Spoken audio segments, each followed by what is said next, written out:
Hello friends, आप सबका स्वागत है YouTube channel discourse on law and politics. हम सभी लोग बीएचयू एलबी एंट्रेंस एग्जामिनेशन 2015 के प्रश्न पत्र को सॉल्व कर रहे हैं। इस कड़ी में हम लोग ये छठी सीरीज कर रहे हैं। आप सबके लिए हम लोग इस सीरीज को छोटे छोटे श्रृंखला में ला रहे हैं, जिससे कि आप कम समय में ज़्यादा से ज़्यादा चीज़ों को रिवाइज कर सके। चलते हैं, शुरू करते हैं इस छठी सीरीज के प्रश्नों को। पहला प्रश्न जो हम लोग आज सॉल्व करने जा रहे हैं वह है बीएचयू एलबी एंट्रेंस 2015 का प्रश्न। Is the supreme court bound by its own decision? क्या सुप्रीम कोर्ट अपने द्वारा दिए गए निर्णय से बाध्य है? तो इसका उत्तर है नहीं। सुप्रीम कोर्ट जो है अपने द्वारा दिए गए निर्णयों से बाध्य नहीं है। अगला प्रश्न है कि a proclamation of national emergency automatically suspend, यानी कि जब राष्ट्रीय आपातकाल लागू होता है तो स्वतः सस्पेंड हो जाता है क्या? All fundamental rights, right to freedom, right to constitutional remedies, no fundamental right. आपको पता है जब भी राष्ट्रीय आपदा लगता है तो सारे फंडामेंटल राइट्स सस्पेंड नहीं होते हैं। अनुच्छेद 20 और अनुच्छेद 21 में दिए गए फंडामेंटल राइट वो प्रभावी होते हैं, तो स्वाभाविक तौर पे उसके लिए कॉन्स्टिट्यूशनल रेमेडीज भी आपको मिलेगी। तो यहाँ पे जो ऑप्शन होगा वो होगा राइट टू फ्रीडम, क्योंकि ऑल फंडामेंटल राइट्स तो सस्पेंड होते नहीं है। नो फंडामेंटल राइट्स भी गलत है, क्योंकि कुछ फंडामेंटल राइट तो सस्पेंड होते ही हैं। राइट टू कॉन्स्टिट्यूशनल रेमेडीज यानी अनुच्छेद 32 पर जो रेमेडीज दी गई वो भी उपलब्ध होगा यदि अनुच्छेद 21 और 20 के में दिए गए फंडामेंटल राइट्स का उल्लंघन होता है।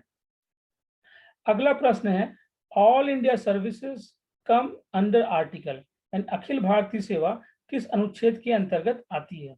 यहाँ पे ऑप्शन है अनुच्छेद 310, अनुच्छेद 312, अनुच्छेद 316, अनुच्छेद 319। इसका सही उत्तर है अनुच्छेद 312। अगला प्रश्न है what is the duration of the zero hour in the Lok Sabha? Lok Sabha में शून्य काल का समय क्या होता है? ड्यूरेशन क्या होता है, समय काल क्या होता है, कितने देर तक रहेगा?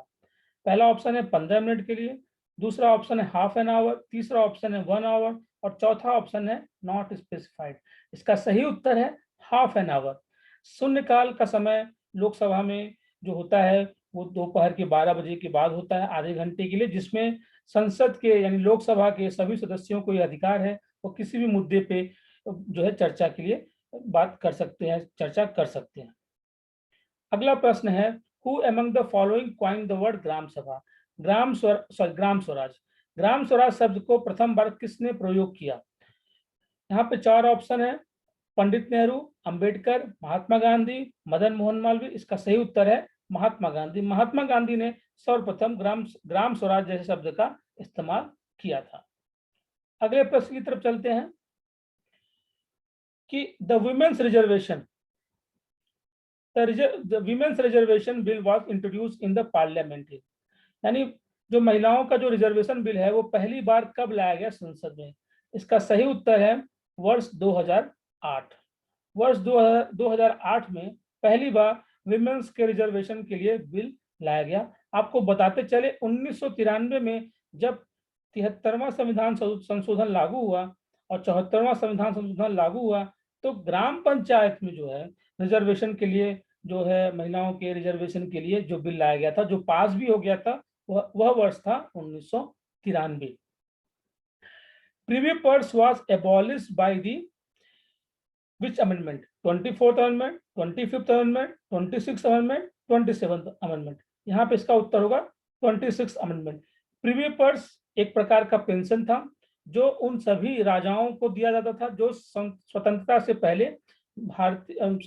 पहले राजा महाराजा थे। उनकी संपत्ति लेने के पास उनको मुआवजे के तौर पे एक प्रीव्यू पर्स यानी एक मुआवजे का अमाउंट उनको दिया जाता था, जिसे 26वें संविधान संशोधन के द्वारा समाप्त कर दिया गया। अगला प्रश्न है India became a sovereign democratic Republic on. यहाँ पे आप देख सकते हैं चार ऑप्शन है। पहला है 15 अगस्त 1947, दूसरा है 30 जनवरी 1948, चौथा ऑप्शन है 26 नवंबर 1950 और तीसरा ऑप्शन है जनवरी 26 1950। इसका सही उत्तर है जनवरी 26 1950। यह उत्तर क्यों सही है? क्योंकि इस दिन भारत में जो है राष्ट्रपति का जो है नियुक्ति हुई थी और राष्ट्रपति जो है नियुक्त हुए थे, राष्ट्रपति जो है चुने गए थे। इसलिए जो है हम तभी जो है रिपब्लिक बनते हैं, डेमोक्रेटिक बनते हैं और सॉवरेन बनते हैं और इस दिन से संविधान लागू भी होता है।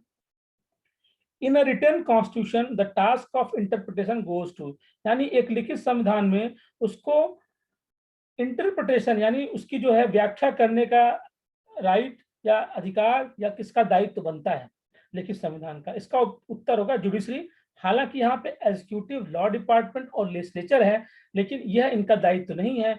न्यायालय का ही दायित्व है कि उस लिखित संविधान की व्याख्या करे।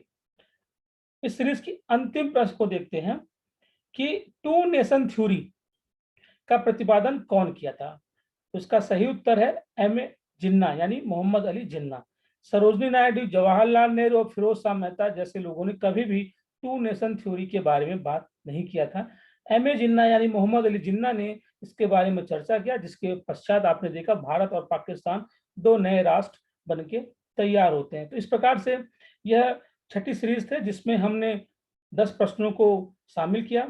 अगर आपको यह प्रयास पसंद आ रहा है तो सबसे पहले आप इस चैनल को सब्सक्राइब करें, लाइक करें और अपने मित्रों के साथ साझा करें जो BHU LLB एंट्रेंस एग्जामिनेशन की तैयारी कर रहे हैं, और उन मित्रों के साथ भी साझा करें जो किसी अन्य विश्वविद्यालय के LLB एंट्रेंस की तैयारी कर रहे हैं। अगर आपको पसंद आए तो कृपया कमेंट्स करें और यह भी सुझाव दें कि और क्या चीजें आपको जाननी है। धन्यवाद आप सभी को इस वीडियो को देखने के लिए।